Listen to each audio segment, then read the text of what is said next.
We're asked to find a polynomial function of lowest degree with rational coefficients that has the given numbers as some of its zeros.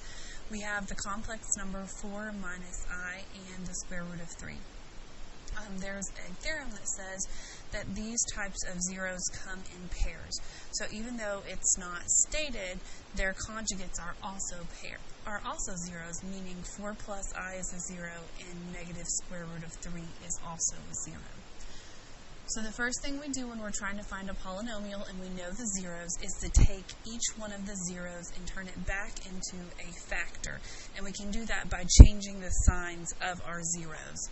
So 4 minus I becomes x minus 4 plus I. And I'm going to go ahead and put that with its conjugate pair.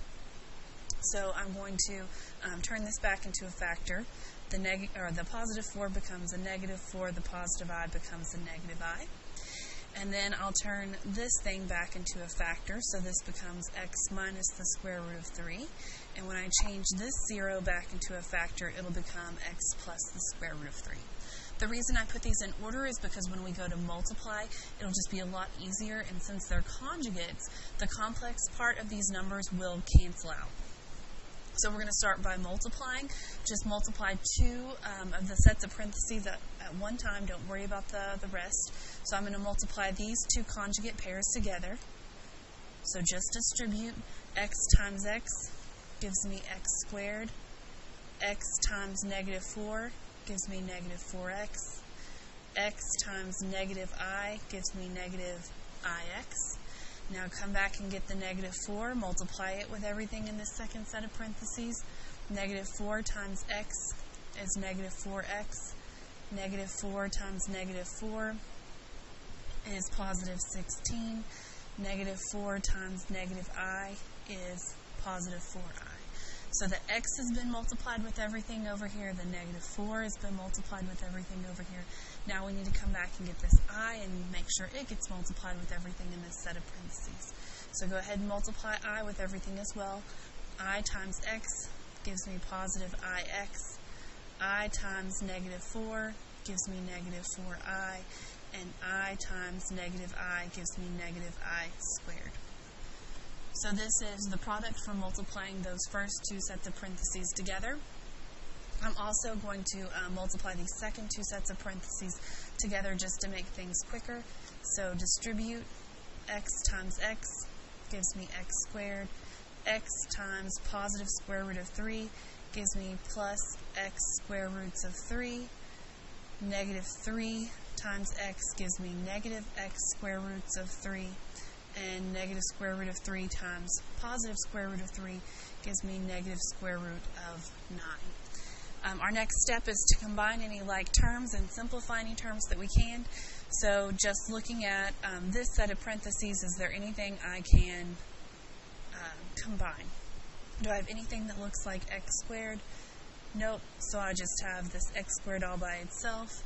Do I have anything that looks like negative 4x? Yes, I have another negative 4x, so together that gives me negative 8x. Do I have anything that looks like negative ix? I do. I have a positive ix, so those cancel out. Do I have anything that looks like positive 16? Not currently, so I'm going to leave that alone. Do I have anything that looks like positive 4i? I have negative 4i. So positive 4i and negative 4i, those cancel out. And then I'm left with this I squared, and then I squared becomes negative 1. So that's my first set of parentheses simplified. And we're going to go through one more step. X squared minus 8x plus 17. Since I have that negative there, it becomes a positive 17. So this is the product now, or the simplified product of multiplying those first two zeros together, those first two sets of parentheses.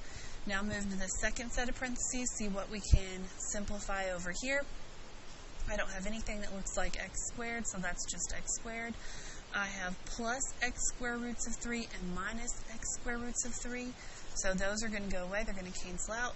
And then I'm going to simplify this. The square root of 9 is 3, so then this just becomes x squared minus 3. So now I need to multiply these two sets of parentheses together, and this is totally something I like to do. I'm going to put the smaller one first. That way when I draw my arrows while I'm multiplying, it's just neater.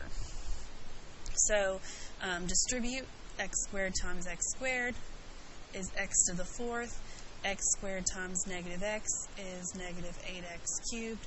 X squared times positive 17 is positive 17x squared.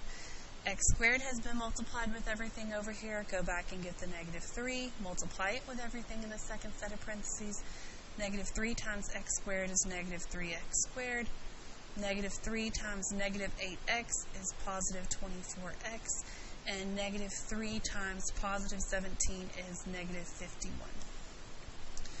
So go back, combine any like terms. Do I have anything that looks like x to the fourth? I do not, so that's just x to the fourth. Do I have anything that looks like x cubed? I don't, so that remains just negative 8x cubed.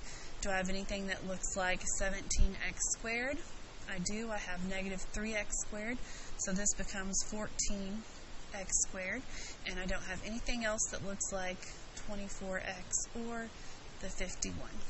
So this is the polynomial function of lowest degree with rational coefficients that has the given number as sum of its zeros.